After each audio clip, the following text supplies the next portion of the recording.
16. 1 Samuel, no capítulo 16. Quantos precisam ouvir a voz do Senhor? Diga amém. Amém. Amém. Vamos lá. 1 Samuel, capítulo 16. Graças a Deus. Bom, privilegiados são aqueles que deram de manhã e retornaram agora. Por quê? Porque a mensagem de agora, ela é a continuação da mensagem de hoje cedo. Quem está aqui e veio hoje de manhã? Levanta a mão para eu ver. Foi uma bênção de manhã? Amém. Foi uma bênção que Deus falou conosco. Depois você pode assistir. Tá no Face, tem no YouTube, pode assistir. Bom, agora vai ser a continuidade. Vamos continuar aqui. Vou falar do capítulo 16 de 1 Samuel. 1 Samuel 16. A palavra de Deus diz assim. É um texto um pouquinho longo. Tenha paciência, vamos ler. Vamos ler juntos. Versículo 1 diz assim. Então disse o Senhor a Samuel: até quando terás dó de Saul, havendo-o eu rejeitado, para que não reine sobre Israel? Enche o teu vaso de azeite e vem, enviar-te a Jessé, o belemita, porque dentre os seus filhos me tenho provido de um rei. Porém disse Samuel: como irei eu? Pois ouvindo Saul, me matará. Então disse o Senhor: toma uma bezerra das vacas em tuas mãos e dize: vim para sacrificar ao Senhor, e convidarás a Jessé ao sacrifício, e te farei saber o que hás de fazer. Ungir-me-ás a quem eu te disser. Fez, pois, Samuel o que dissera o Senhor, e veio a Belém. Então os anciãos da cidade saíram ao encontro, tremendo, e disseram: de paz é a tua vinda? E disse ele: é de paz, vim sacrificar ao Senhor. Santificai-vos e vinde comigo ao sacrifício. Santificou ele a Jessé e os seus filhos, e os convidou ao sacrifício. E sucedeu que, entrando eles, viu a Eliabe, e disse: certamente está perante o Senhor o seu ungido. Porém o Senhor disse a Samuel: não atentes para a sua aparência, nem para a altura da sua estatura, porque eu tenho rejeitado. Porque o Senhor não vê como vê o homem, pois o homem vê o que está diante dos olhos. Porém o Senhor, ele olha para o que diz a sua Bíblia? Para o coração. Para o coração. Então chamou Jessé a Abinadab e fez passar diante de Samuel, o qual disse: nem a este te tem escolhido o Senhor. Então Jessé fez passar a Sana, porém disse: tampouco a este tem escolhido o Senhor. Assim fez passar Jessé os seus 7 filhos diante de Samuel.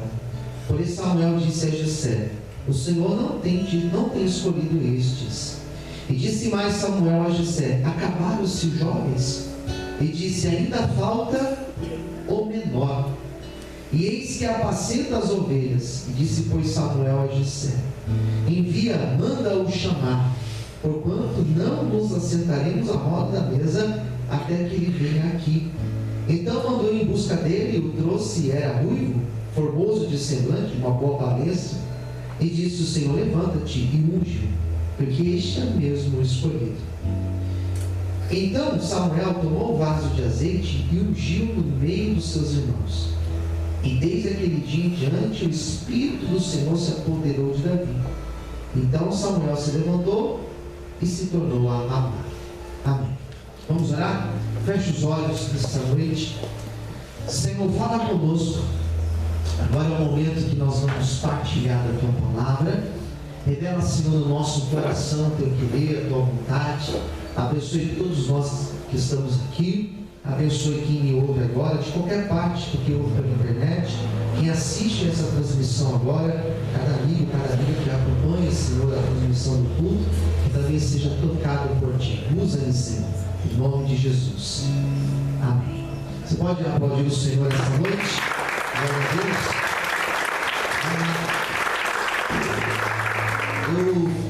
Eu falei hoje cedo, né? Para você não ficar deslocado.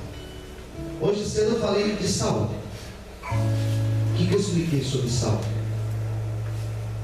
Expliquei nessa noite, nessa manhã, que a história de Israel, ela está dividida em períodos. Gênesis fala dos patriarcas de Israel. Como que surgiu Israel? Abraão, Isaac e Jacó. Leia Gênesis e você encontra a história dos três. No final do Gênesis mostra o povo de Israel indo para o cativeiro da Babilônia. Ficaram na Babilônia por 400 anos. Quem vai para a Babilônia? É família de Jacó, seus filhos. E o povo de Israel, representado pelos filhos de Jacó, pela família de Jacó, são levados para o cativeiro, permanecem lá por 400 anos. Daí começa a história do Êxodo. Acaba-se Gênesis, começa Êxodo. E quando você lê Êxodo, Levíticos, Números, Deuteronômio, você está lendo a história de Moisés. Moisés que foi o libertador do povo de Israel. Quem está entendendo? Diga amém. Vamos perder o foco. Vai acontecer a história de Moisés. Moisés liberta o povo. E o último capítulo 28, o 38, lá de Deuteronômio, meu Deus, será que é isso mesmo? 32. Vai mostrar a morte dele. 32. Mostra a morte. Você vê a página, tem Josué. E quem foi o Josué? Aquele que entra na terra prometida. Então temos os patriarcas, temos Moisés, temos Josué. E de Josué até o primeiro rei de Israel foram 300 anos. Esses 300 anos, quem governou Israel não tinha rei, não tinha nenhum líder expressivo como Moisés ou como Josué. Quem vai ter a liderança são os juízes, que eram governos pequenos, tribais praticamente. E desses juízes, alguns nomes são citados como importantes, mais conhecidos: Gideão, Jefté, Sansão, Débora. Mas de todos eles, o mais ilustre foi Samuel. E Samuel, ele foi essa ponte dos juízes para a monarquia. Por que Israel começa a ter rei? Porque a nação de Israel, isso você já começa a ver em 1 Samuel, eles olhavam para as nações vizinhas, que tinham um governador, que tinham um rei, eles queriam também um rei. Ser governado por um juiz, nós chamamos isso de teocracia. Ser governado por Deus, usando um juiz, já não era o suficiente para eles. E quando eles começam a pedir um rei, Samuel fica triste, porque Samuel percebe que a intenção do povo era sair debaixo das mãos de Deus para estar debaixo do jugo do homem. Quem está entendendo de amém? Era isso que eles queriam. Então Samuel, que era juiz, que também não era somente juiz, mas ele era sacerdote e também era profeta. Ele tinha essas três funções: juiz, sacerdote e profeta. Ele então é conduzido por Deus a ungir Saul para ser rei. E Saul não era apenas uma escolha de Deus. Saul foi a escolha do povo. O povo escolhe Saul e Deus carimba. Beleza, é esse que vocês querem? Então está feito. Saul, ele tinha porte físico, ele deveria ter um corpo de um atleta. A Bíblia, quando fala sobre ele, fala que ele era o homem mais alto de Israel. Todos davam o dom para baixo dele. Era bonito. Era alguém que tinha carisma. Era alguém que tinha estratégia militar. Ele foi um bom militar. Tinha tudo. E quando a Bíblia vai falar sobre ele, a Bíblia vai dizer que o povo queria. E Deus abençoa. Existem escolhas que nós fazemos na nossa vida, elas não são as de Deus, mas Deus te abençoa. Quem está entendendo? Diga amém. Mas não é de Deus. Estranho, né? Ele decide, o povo decide. Nós queremos Saul, que esteja ele. E Saul, ele começa bem. Ele tem um conflito com os filisteus, ele teve vitória. Ele vence os filisteus. Diz a Bíblia que quando ele vence os filisteus, ele vai sacrificar no lugar de Samuel. Já atropelou. Ele queria fazer um sacrifício para celebrar a Deus. E quem fazia o sacrifício? Sacerdote. Ele vai e passa na frente, atropela. Ele era ansioso. Ele era aquele tipo de pessoa precipitado. Não, deixa que eu faço então. Já que não tem ninguém, eu faço. E nem tudo é assim. Ele não espera. Ele sai fazendo. E quando ele sai fazendo, sai atropelando, diz a Bíblia que Samuel aparece e fala: mas o que você está fazendo aí? Você está sacrificando? Não é você que tem que fazer. Esse não é o teu papel. Eu que faço sacrifício. Quem está entendendo? Diga amém. Amém. Atropela as coisas. Ele tem um novo conflito com os amalequitas. E aqui ele põe tudo a perder. Porque Deus deu uma direção para ele. Você vai destruir os amalequitas. Você vai vencê-los. Você vai destruir tudo. Todos os homens, até as crianças. E você vai destruir todos os animais. Todos. Essa foi a direção de Deus. E ele vai para esse conflito, para essa guerra, e ele vence. Porque Deus deu a vitória. Posso ver amém? Amém. Mas ele não mata o rei. Ele poupa o rei Agag. Não, o rei eu vou levar como se fosse um troféu. Poupou dentro do rei. E quando ele foi para sacrificar os animais, o melhor dos animais, os melhores novilhos, ele não teve coragem de matar. Falou: não, esses animais não. Isso aqui é carne de primeira. Isso aqui é um churrasco de primeira. Não, isso daqui não. Não, vamos guardar isso aqui. Mas qual tinha sido a ordem de Deus? Não era matar tudo? Ele poupa. E quando Samuel chega e vê, Samuel fala: que conversa é essa? Que barulho é esse de animal? Que animais são esses? E Saul inventa uma história: não, nós guardamos os melhores porque nós queríamos ofertá-los a Deus. Que ofertar a Deus? E Samuel diz uma palavra dura para ele, dizendo: olha, Deus não está interessado em sacrifício. Deus não está interessado em oferta em cima do altar. Deus prefere a obediência do que o sacrifício. Posso ouvir amém? Amém. Deus quer que você obedeça. Isso é sacrifício de tolo. Você está errado. E naquele momento que Deus deu essa palavra a Samuel, diz a Bíblia que Deus reprovou Saul e falou: Saul, você está cortado. Você já não é mais o meu escolhido para reinar sobre Israel. Eu vou levantar outro no teu lugar. Quem está entendendo de amém? Amém. Vou tirar você e eu vou te substituir. Porque eu preciso de alguém que seja conforme o meu coração. Que o coração esteja em sintonia com o meu coração. O coração de Saul não era como o coração de Deus. Quem está entendendo? Diga amém. Amém. E Samuel, melhor dizendo, chegamos no capítulo 16. Ele precisava fazer algo, mas ele não tinha coragem. Fala para quem está ao seu lado assim: em alguns momentos nós precisaremos de muita coragem. Coragem. Porque Samuel sabia que Saul já não era mais. E agora? Essa minha tradução aqui, ela fala que ele estava com dó de Saul. Mas existe uma outra tradução, se não me engano é internacional, que diz assim, que ele estava triste por causa disso. Samuel ficou decepcionado com Saul.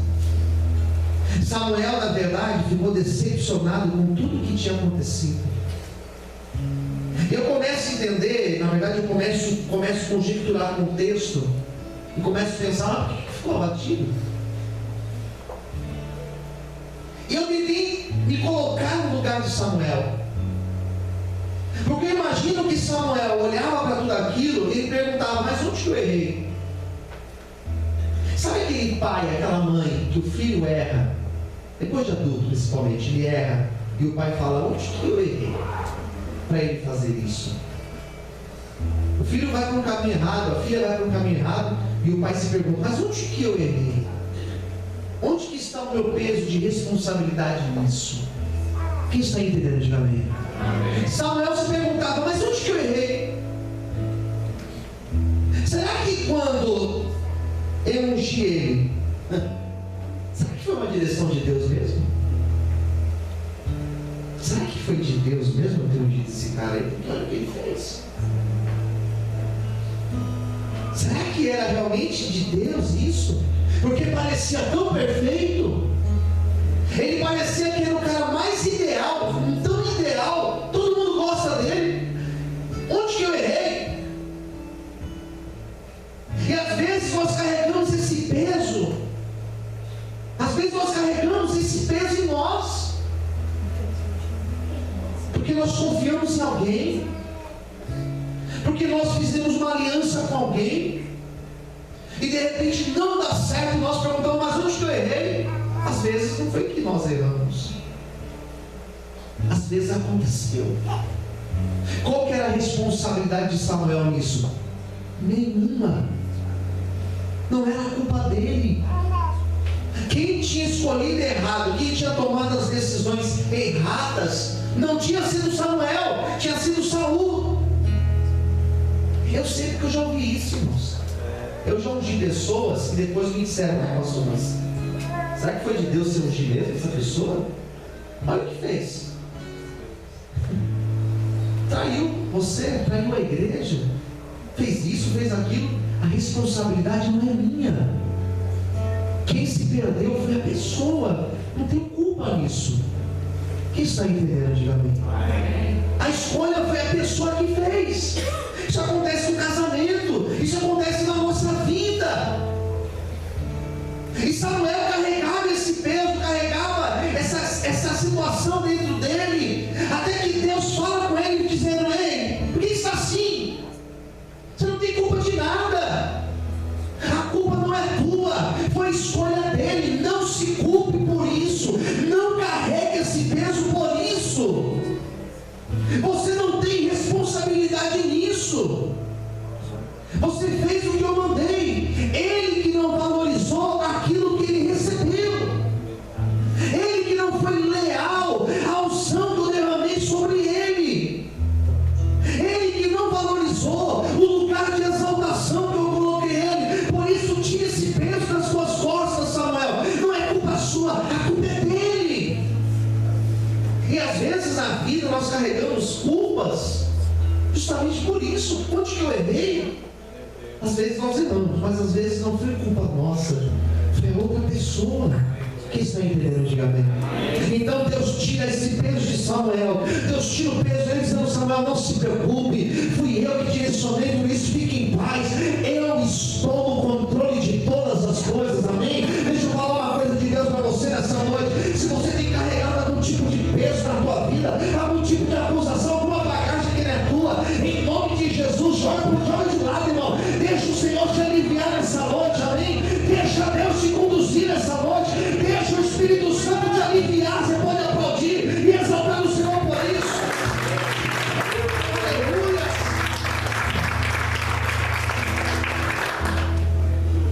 Então eu fico às vezes me pensando, né? Mas poxa, mas eu sou pastor, mas eu sou pai, mas eu sou esposo. Ei, Deus está no controle de todas as coisas. Diga para quem está ao seu lado, diga assim: Deus está no controle de todas as coisas. Daí Deus fala assim, ó, é estranho. Porque Deus fala assim: eu vou ungir outro no lugar dele. Então quer dizer que Deus errou? Pergunta para o seu mundo lá: Deus erra por acaso? Deus errou? Por que Deus ungiu ele? Por que Deus já ungiu Davi ao invés de ungir Saul? Economizava tudo isso? Economizava trabalho, economizava hora, economizava preocupação.